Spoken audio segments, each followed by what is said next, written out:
Israel के लिए अब ये टेंशन की बात है कि हुतियों के पास अब हाइपरसोनिक मिसाइल जैसा खतरनाक हथियार भी आ गया है। इस बात की आशंका जताई जा रही है कि हुतियों को ये मिसाइल संभवतः या तो ईरान ने मुहैया कराई है या फिर नॉर्थ कोरिया ने।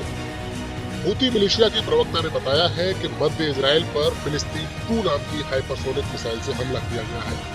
इसके साथ ही उसने ये वादा भी किया कि इजरायली फौज जब तक गाजा पर अपने हमले नहीं रुकेगी तब तक इजराइल पर हुती इसी तरह मिसाइल दागते रहेंगे। मिडिल ईस्ट में पिछले 1.5 साल से चल रही जंग और तनातनी के बीच हमास और हिजबुल्लाह जैसे इजराइल के दुश्मन तो टूट चुके हैं। सीरिया की असद सरकार गिर चुकी है, लेकिन अब भी यमन के हुती बागी अपना दम दिखा रहे हैं। हुती बागी लाल सागर में लगातार इजराइल और उसके साथी मुल्कों के कार्गो जहाजों के लिए मुश्किल तो खड़ी कर ही रहे हैं, साथ ही इजराइल पर भी ये मिसाइल या ड्रोन दाग रहे हैं। हाइपरसोनिक मिसाइल ऐसी मिसाइल होती है जो आवाज की गति से कई गुना ज्यादा तेज होने की क्षमता रखती है। आवाज की गति को मैक में नापा जाता है और हाइपरसोनिक मिसाइल आमतौर पर मैक 5 या उससे ज्यादा तेज की गति से उड़ती है। अगर इसे किलोमीटर में देखें तो 6100 किलोमीटर प्रति घंटा इसकी स्पीड होती है। ईरान हुती बागियों का पुराना सपोर्टर रहा है और वो इन बागियों की मिलिट्री मदद करता रहा है। ईरान भले ही हाइपरसोनिक मिसाइल बनाने में कामयाब रहा हो, लेकिन इसकी संभावना काफी कम है कि वो हुतियों को ऐसे हथियार देगा।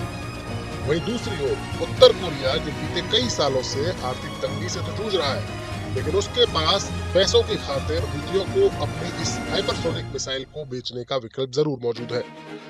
किम जोंग की तरफ से हुतियों के समर्थन में हालांकि कोई बयान तो नहीं दिया गया, लेकिन इस चीजों को किम जोंग कभी खुले में कबूलते भी नहीं है। इसकी एक नजीर रूस यूक्रेन युद्ध में भी देखने को मिल रही है, जहां देखा जा रहा है कि उत्तर कोरियाई सैनिक रूस की सेना की तरफ से यूक्रेन से लड़ रहे हैं, लेकिन किम जोंग उन ये बात कभी नहीं कबूल रहे कि यूक्रेन युद्ध में उनके फौजी मौजूद है। तो बात साफ है, हुतियों के पास अगर हाइपरसोनिक मिसाइल है तो या तो उसे ईरान ने दी है या फिर नॉर्थ कोरिया ने। और अब ये जानते हैं कि हुती बागी आखिरकार है कौन। दरअसल हुतियों का उदय 1980 के दशक में हुआ था। ये यमन के नॉर्दर्न इलाके में शिया मुस्लिमों का एक बड़ा संगठन है। इस बागी गुट का गठन 1990 में हुसैन अल हुती ने किया था। यमन की कुल आबादी में 35% की हिस्सेदारी शिया समुदाय की है, जबकि 65% सुन्नी समुदाय के लोग यहाँ रहते हैं। यमन में जंग और उसके नतीजों की वजह से करीब 3 लाख लोग अभी तक मारे जा चुके हैं। हुती नॉर्दर्न यमन में सुन्नी इस्लाम की सलाफी विचारधारा के विरोध में है।